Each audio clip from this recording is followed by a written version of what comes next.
पिछले 2 हफ्ते में कोई 20-25 कश्मीरी शहीद हो गए।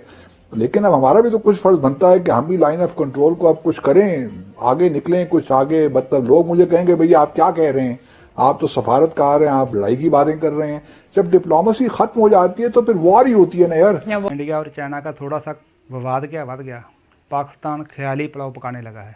उन्हें यह लगता है कि वो अपनी आर्मी को कश्मीर में दाखिल करके इंडिया से कश्मीर ले सकते हैं, बट ये उनका शायद भरम ही है, क्योंकि वो जानता है उन्होंने अपनी आर्मी को 48 में भी और 99 में भी कश्मीर में भेज कर देख लिया है।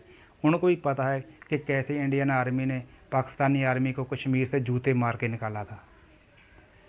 तो पाकिस्तानी आर्मी भी जानती है और पाकिस्तान के लोग भी जानते हैं कि पाकिस्तानी फ़ौज इंडिया से कश्मीर कभी नहीं ले सकती, इसीलिए उनको जो अतवाद है उसका सहारा लेना पड़ता है। 48 में भी और 99 में भी जो हमारे देश के पीएम ना तो इंदिरा गांधी थी और ना नरेंद्र मोदी थे। अगर इनमें से कोई एक भी उस समय पीएम होता तो जो पाकिस्तान के हिस्से का कश्मीर है वो आज इंडिया में शामिल हो चुका होता। दूसरी बात वो उठा रहे हैं कि इंडिया के ख़िलाफ़ नेपाल है, इंडिया को 3 फ्रंट से लड़ना पड़ेगा।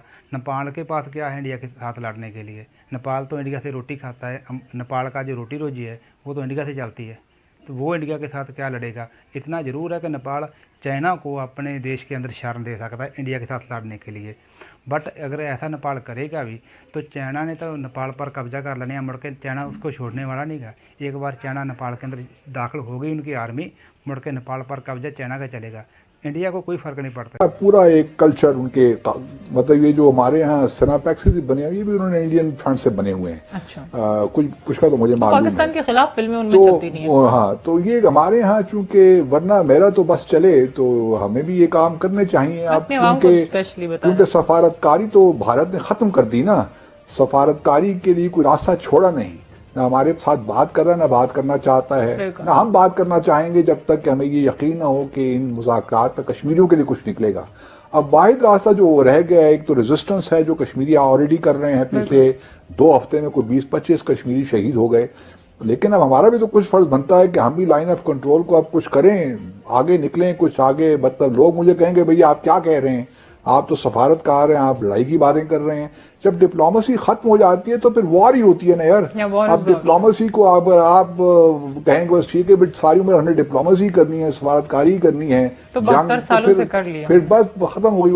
अब मौका वो आ गया है जहाँ पे पाकिस्तान को भी अपने ऑप्शंस को रिविजिट करना पड़ेगा। सिलसिला तब तक चलता रहता है जब तक हम अपने कौमी जो हमारी गैरत है वो जाग नहीं जाती। जब हम इस काबिल नहीं हो जाते कि कश्मीरियों के शाना बशाना खड़े होकर उनका साथ दें, और जब तक हमारा इन्हिसार सिर्फ बयानात तक है, प्रेस रिलीजेस तक है, वो भी जारी है, वो भी रहता है, तो सिर्फ बयानात तक है, तो फिर अल्लाह अपना करम करे, फिर चलता रहेगा। और फिर एक वक्त वो भी आएगा कि इस वक्त अगर 68% मकबूजा कश्मीर मुसलमानों की तादाद है तो वो कम होकर 20-25% हो जाएगी, तो फिर वो रेफरेंडम भी हो जाएगा और फिर वो सब कुछ हो जाएगा। तो इसलिए लेकिन लगता यही है जो हमारी हुकूमत के तौर तरीके हैं, लगता नहीं है मुझे कि कोई सीरियस पर्पज है।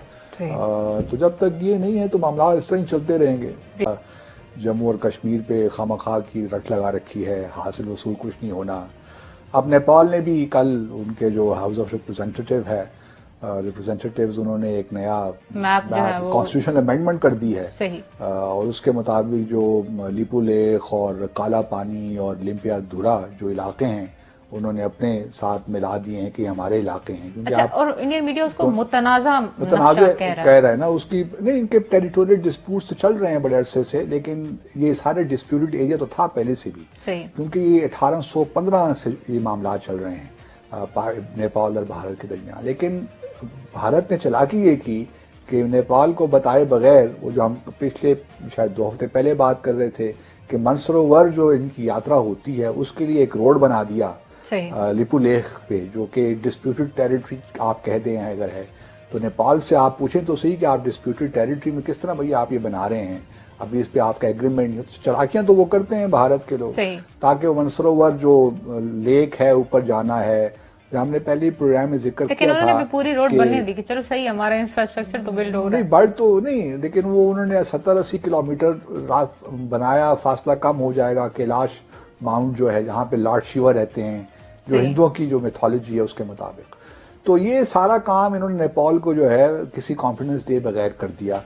तो अब नेपालीज जो हैं वो भी तो देखिए ना, एक सॉवरेन मुल्क है, माउंट एवरेस्ट की तरह उनकी भी खुददारी है। बिल्कुल। मतलब कोई ऐसा मजाक तो नहीं है ना कि आप उनको फॉर राइड ले लें।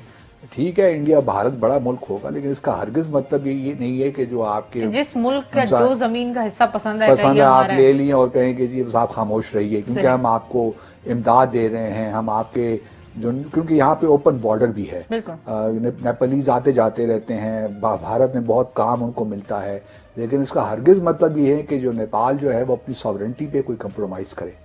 अब जो है एक तो ये बड़ा इनको, भारत को ये बड़ी एक तंग, और आज कल जो है MEA ने, जब हाउस ऑफ रिप्रेजेंटेटिव्स ने ये कॉन्स्टिट्यूशनल अमेंडमेंट अप्रूव कर ली, तो फिर MEA की तरफ से एक बड़ा सख्त बयान भी आया उनकी मिनिस्ट्री से भारत की कि ये ठीक नहीं है और ये हम इसको एकतरफा है, हम ये रिजेक्ट करते हैं, हम इसको इस कॉन्स्टिट्यूशन अमेंडमेंट को।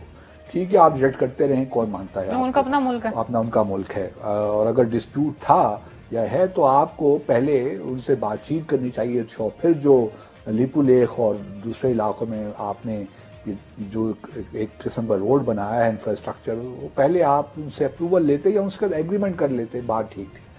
अब चाइना का जहाँ तक मसला है ना, चाइना का ये पहली दफ़ा कोई कशीदगी नहीं हो रही। हमने 2017 में डोकलाम में देखा, उससे पहले चुमार में देखा, फिर उससे पहले डेमसेंग एक इलाका है वहाँ हमने देखा, सिक्किम में भी जो इस वक्त मामला चल रहे हैं, नाकुला में वहाँ भी है मामला। सिक्किम के साथ ये सारा जो लाइन ऑफ एक्चुअल कंट्रोल है, तकरीबन 3,500 किलोमीटर लाइन है एक्चुअल कंट्रोल है।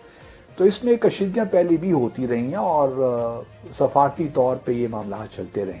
सही। लेकिन इस बार जो है हालात ज़रा डिफरेंट लग रहे हैं मुझे। ठीक है। एक तो ये है कि चीन ने 5 अगस्त के बाद जब भारत ने लद्दाख को यूनियन टेरिटरी बना दिया, ठीक है, जो 31 अक्टूबर को 2000 पिछले साल 31 अक्टूबर 2019 को इफेक्टिव हो गया कि लद्दाख एक अलग, उसको जम्मू और कश्मीर से अलग कर दिया गया। सही। और उसको यूनियन टेरिटरी बना दिया गया।